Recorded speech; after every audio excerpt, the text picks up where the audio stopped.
골치 아픈 사건으로 인해서 밤낮으로 기도하다가 하나님께 응답의 약속을 받은 사람이 있습니다.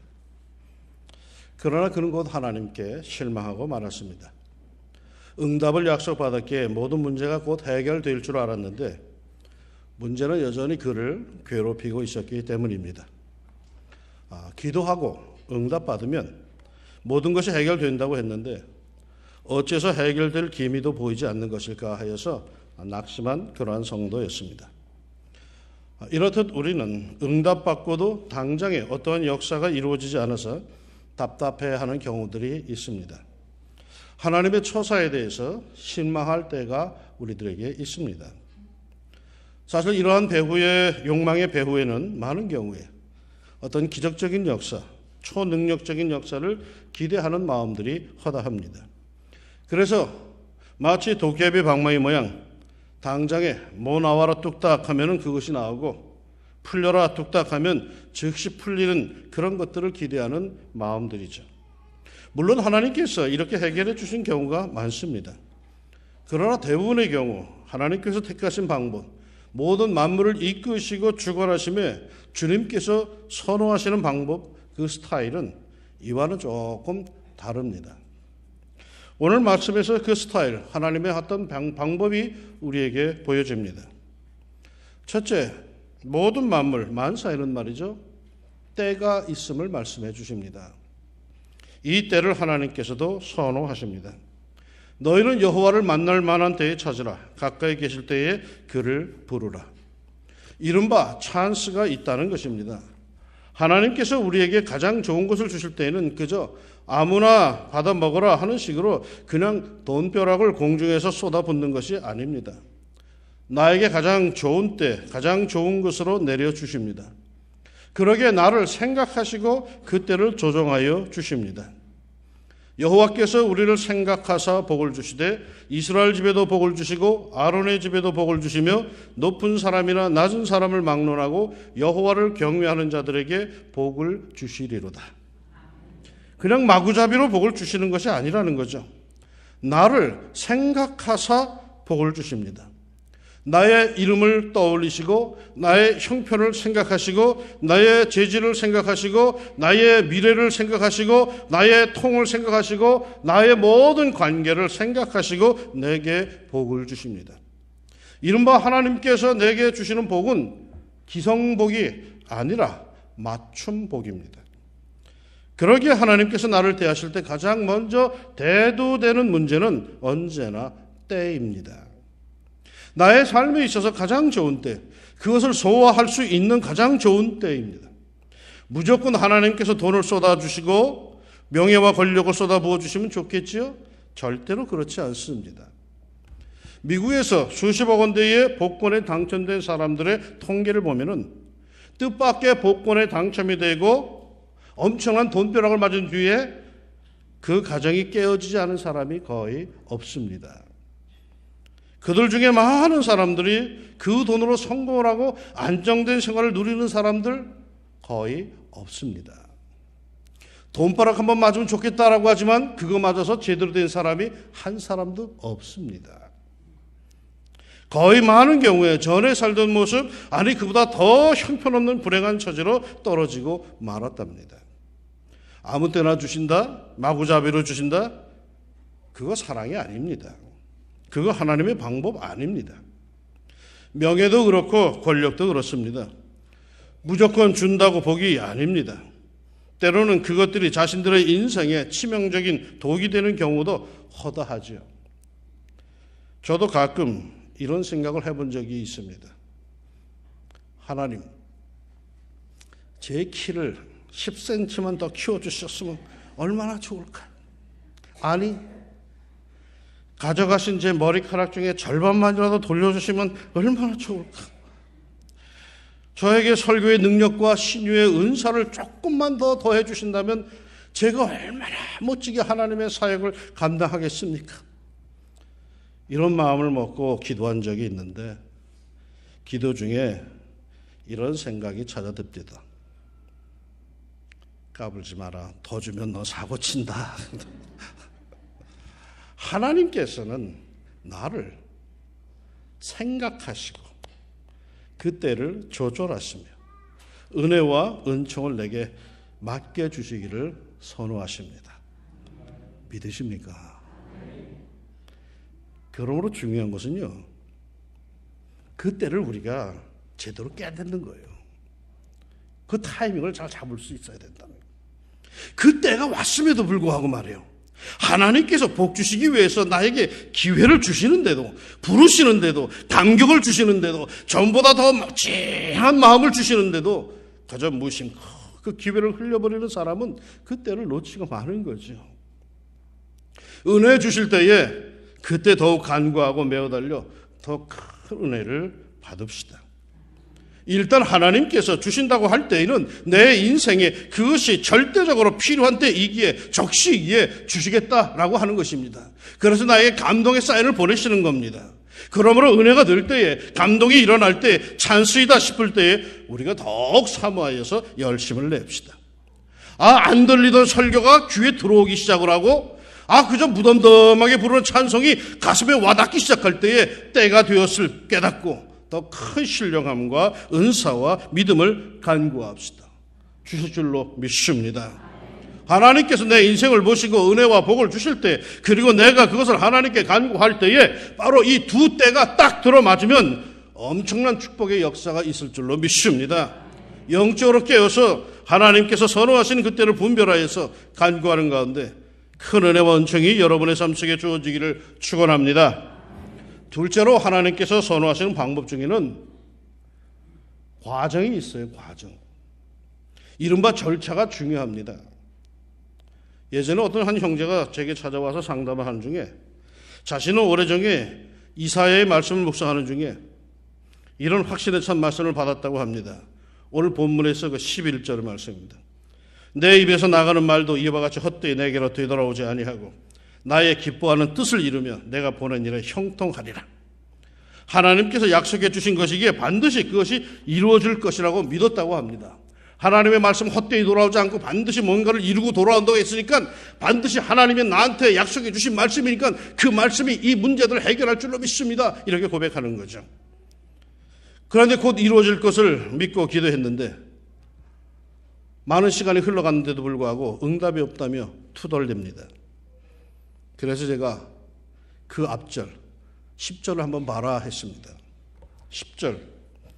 이는 비와 눈이 하늘로부터 내려서 그리로 되돌아가지 아니하고 땅을 적셔서 소출이 나게 하며 싹이 나게 하여 파종하는 자에게 종자를 주며 먹는 자에게 양식을 줌과 같이. 여러분, 비와 눈이 땅에서 내렸다고 아침에 뿌린 씨앗이 즉시로 자라 싹이 나고 열매를 맺습니까? 아무리 급해도 과정이 있습니다. 보기 좋고 듬직한 아름드리 나무. 나무는 어떻게 아름드리 나무가 됩니까? 나무는 초여름 4주간 동안, 넉 주 동안에 껍질 안에 섬유질이 생기는데 이 섬유질이 아름드리 나무가 되게 한답니다. 나머지 이 4주 후에 나머지 그 긴 세월은 이 섬유질이 굳어지는 기간이라고 합니다. 그래서 그 굳어진 것이 바로 나이테라고 하죠. 4주간 동안 생겨진 섬유질이 그 후 1년 동안 굳어지면서 나이테가 생기고, 그리고 드디어 그 나무는 아름드리 나무가 되어간다는 것입니다. 아무런 변화가 없다고요? 아니에요. 지금 비록 내가 느끼지 못해도 과정이 진행 중에 있습니다. 하나님의 역사가 내 삶 속에 진행 중에 있습니다. 나에게 드려진 하나님의 역사와 권세가 진행 중에 있습니다. 받은 은혜가 내 삶의 나이테로 굳어지는 과정입니다. 한때 은혜를 잘 받았는데 그 후로는 아무런 은혜를 못 받는다? 그래서 낙심이 된다? 나는 하나님의 은혜에서 버림받았는가? 이런 답답한 생각과 느낌이 들 때가 있죠. 낙심하지 맙시다. 지금 나는 받은 바 그 은혜를 내 삶에 굳히고 있는 중입니다. 성장 과정 중에 있는 겁니다. 이 과정이 내게는 매우 중요합니다. 아무리 기도해도 응답이 없고 반응이 안 오고 옛날 같지 않지만, 그러나 지금 과정 중에 있는 것입니다. 우리에게 주어진 하나님의 말씀은 헛되이 하나님께로 되돌아가는 법이 없이 반드시 씨앗을 자라게 하고 우리를 성숙게 한답니다. 조용한 그러나 분명한 어떠한 과정이 프로세싱이 있다라는 것입니다. 이 과정을 무시하는 사람들은 대개 도박 심리가 있는 사람들이에요. 한탕주의에 익숙한 사람들이에요. 그러나 하나님께서는 이 과정을 선호하십니다. 아침이면 해가 뜨고 낮에는 해가 중천해 저녁에는 해가 지고 무슨 일이 있어도 이 과정이 필요한 거예요. 씨를 뿌리고 그 씨앗은 땅속에 들어가서 거기에서 발아에서 싹을 내고 그러면 그 싹을 살피며 땀 흘려 일하면서 열매 맺히는 것을 기대하고 맺히면은 또 다시 힘들여 추수를 하고 아니 하나님께서 우리를 사랑하신다면은 뭐 때문에 이토록 힘든 과정을 기다리게 하시고 땀 흘리게 하시는 겁니까? 그냥 하늘에서 쌀까맣게 뚝 떨어져 주시죠. 하나님께서는 우리를 살피시고 이 삼라만상을 이끄시는데 그 과정을 중시하십니다. 그 과정 속에 우리의 신앙이 성숙해 가기 때문입니다. 여러분 결과물로 신앙이 성장하지 않습니다. 때문에 기도했는데 그것이 딱 이루어졌다고 해서 우와 해가지고 그 사람 믿음 좋아지는 법 한 번도 없습니다. 굉장히 기뻐는 하지만 믿음은 자라지 않아요. 그런데 기도하는데 응답의 역사가 오지 않아서 또 기도하고 속이 타가지고 기도하고 시간이 가면서 그 기도의 연륜이 자꾸 쌓여져 갈 때 그때 응답이 왔을 때에 그 사람의 믿음이 엄청 성숙했음을 알 수가 있습니다. 중요한 것은요, 결과로 우리의 신앙이 성장하지 않는다는 거예요. 기도하고 또 기도하고 기다리고 또 기다리는 그 과정 속에서 신앙은 성장합니다. 정말 이제 중요한 것, 소중한 것들은요, 하나님께서 그 과정 속에 숨겨두셨지 결과에 있지 않습니다. 그까지 결과물들은 하나님이 주시려면 그냥 주실 수도 있는 것들이죠. 그럼에도 불구하고 하나님이 안 주신 이유는 뭐냐? 그 과정이 더 중요한 거예요. 그 과정이. 그러므로 끝까지 하나님의 약속을 믿고 인내합시다. 자신은 하나님의 축복과 성숙의 과정 속에 있는 겁니다. 아직은 잘 모르겠지만 내 안에서 그 역사가 이루어지고 있는 겁니다. 숨이 차고 몸이 허약하여서 늘 걷기를 힘들어하는 사람이 있었습니다. 더군다나 불행한 것은 이 사람의 집 앞에는 커다란 바위가 놓여 있었습니다. 그래서 출입을 할 때마다 그 바위를 돌아다니는 것이 여간 힘든 일이 아니었습니다. 그래서 그는 기도합니다. 하나님, 나는 몸도 약한데 우리 집 앞에 커다란 바위가 있어서 출입하기에 너무 힘이 듭니다. 그러자 하나님께서 감동을 주십니다. 너 출입할 때마다 그 바위를 밀어라. 바위를 밀어요? 그러면 믿음으로 바위가 밀려나겠군요. 그래서 3년 동안 수시로 시간이 들 때마다 가가지고 그 바위를 온갖 힘을 줘서 밀곤 했습니다. 네가 이제 마침내 밀려갈 것이다. 3년이 지났습니다. 바위는 조금도 꿈쩍하지 않았습니다. 마음이 허탈해진 이 사람, 하나님께 투덜거리는 기도를 드립니다. 하나님, 3년을 미뤘는데도 바위가 꿈쩍도 하질 않았습니다. 그러자 하나님께서 그러시더랍니다. 내가 언제 바위를 옮겨주겠다고 했냐? 지금 나가서 바위를 한번 밀어봐라. 내 몸이 어떤가? 그래서 일어나 나가서 바위를 미는데 숨이 차던 것이 사라졌어요. 걷고 힘을 쓰는데 어려움이 없었어요.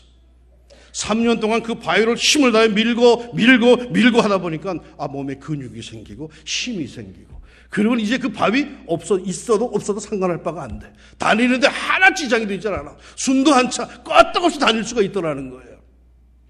하나님의 생각은 나와 다르다고 성경이 말해줍니다. 하나님의 방법은 나와 다르다고 성경이 증언합니다. 그런데 하나님의 생각과 방법은 과정이 매우 중요합니다. 이걸 왜 해야 하나 싶지만은 거기에는 하나님께서 숨겨놓으신 응답의 역사와 생각지 못한 놀라운 것들, 보화가 숨겨져 있습니다. 그 과정을 거쳐야만이 그것을 발견할 수 있고 얻을 수 있는 것입니다. 조금 힘들지만 때를 기다리며 순종하여서 그 과정을 감당하십시오. 보화를 얻을 줄로 믿습니다.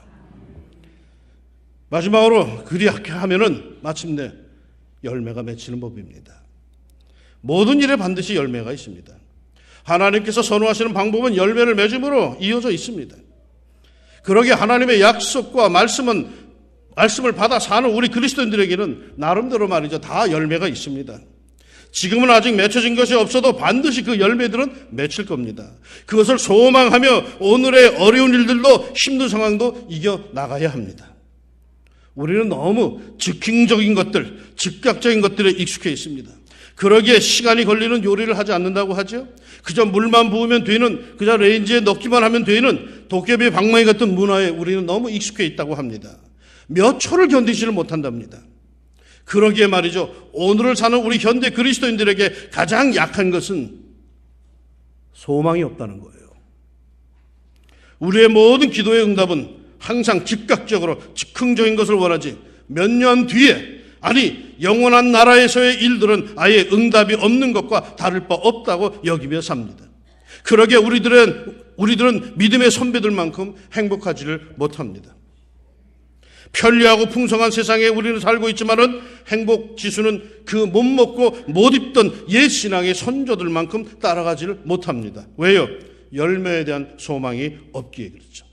그래서 진득하지 못하고 기다릴 줄 모르고 안절부절 그렇게 삽니다. 그러나 우리의 신앙의 선조들은, 우리의 믿음의 선배들은 비록 이 땅에서 핍박이 있고 삶의 고달픔이 있어도 보다 나은 삶을 꿈꾸며 그 소망을 확실히 부여잡고 행복하게 모든 삶을 살았습니다. 기도하고 기도해도 아직 당장에 응답 오지 않지만 그러나 반드시 주님께서 내 억울함을 풀어주실 것이다 라는 믿음을 갖고 소망을 갖고 그걸 참고 기다렸습니다.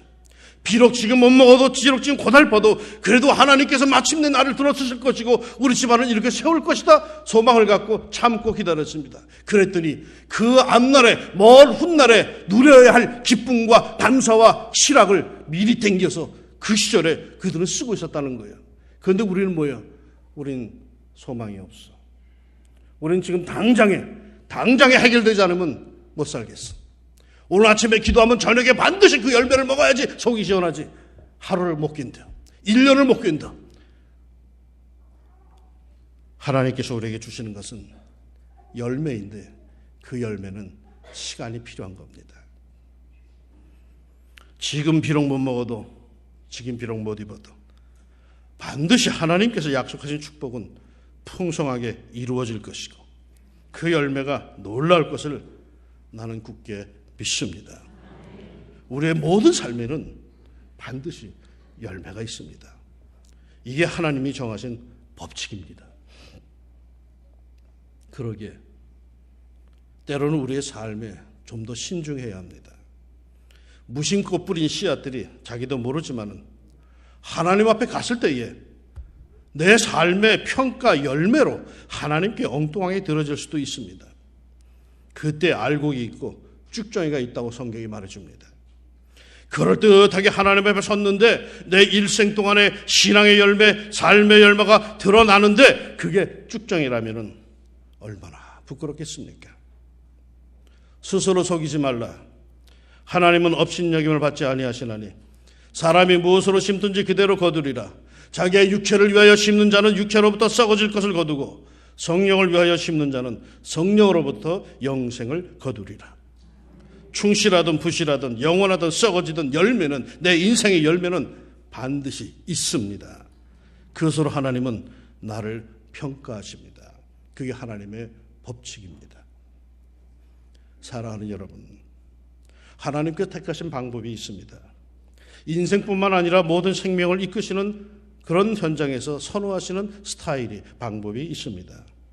첫째, 하나님께서 은혜를 주실 때는 그 때가 있습니다. 맑은 영성과 경건한 삶으로 그 때를 파악하고 그 때를 살립시다. 시도 때도 없이 은혜를 주시는 거 아닙니다. 둘째, 그리고 하나님께서는 과정을 중시하십니다.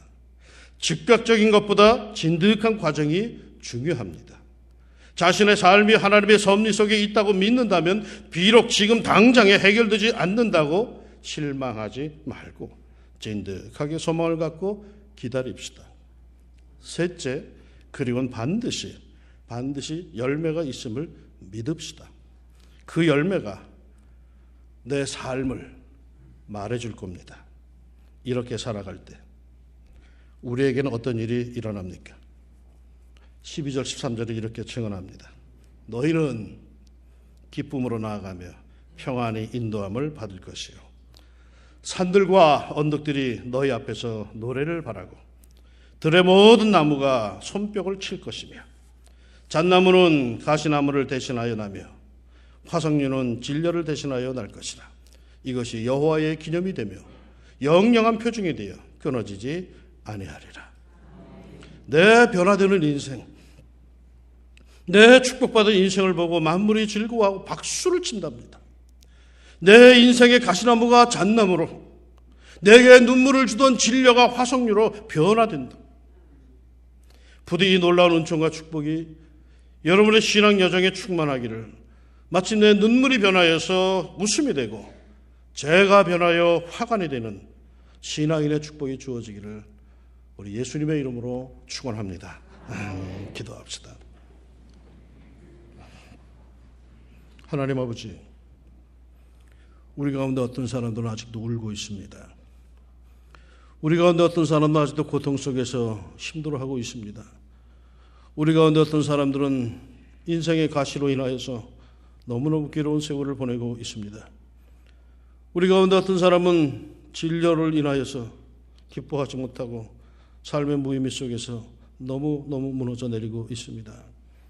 하나님, 돌아봐 주시기를 원합니다. 하나님이여 주님을 바라보는 저들에게 은혜의 때가 반드시 당도하게 하여 주시고 그 때를 알아차리고 그때에는 일어설 수 있는 지혜로운 백성들이 되게 하여 주옵소서. 참으로 그 때까지 한 과정을 소홀히 하지 않게 해주시고 하나님, 오늘도 일어나 무릎 꿇고 기도하는 가운데 하나님께서 그 영혼을 장려하여 주시고 그들의 속사람을 강건케 하여 주시고 마침내 그 때가 왔을 때 그때를 알아차리게 하시고 그리고 마침내 하나님께서 열매를 맺게 해주신 그때를 소망하면서 일어설 수 있는 주의 백성들이 되게 하여 주시옵소서. 하나님, 우리 성도들 가운데 힘든 시간들, 오랫동안 기도하고 있는데 아직도 응답이 오지 않아서 힘들어하는 사람들, 반드시 그날이 올 줄로 믿습니다. 용기 내어 기다리게 하여 주시옵시고 마침내 주위의 사람들이 그를 보고 박수치며 즐거워할 수 있는 이런 축복의 역사가 우리들에게 꼭 있게 하여 주시옵소서. 하나님 아버지, 오늘도 주의 전에 나왔습니다. 사랑하는 주님, 저들을 돌아보아 주시사 오늘 주신 말씀 그대로 내가 내 입에서 나간 말은 헛되이 내게로 돌아오지 아니하고 반드시 역사를 이루고 열매를 맺고 돌아올 것이며 그 때를 너는 기다릴 것이고 그 과정을 너는 인내할 것이다. 하나님, 순종하는 저들 되게 하여 주시사 마침내 그 열매를 풍성히 누릴 수 있는 복된 주의 백성들이 되게 하여 주옵소서. 예수님의 이름으로 축복하며 기도합니다. 아멘.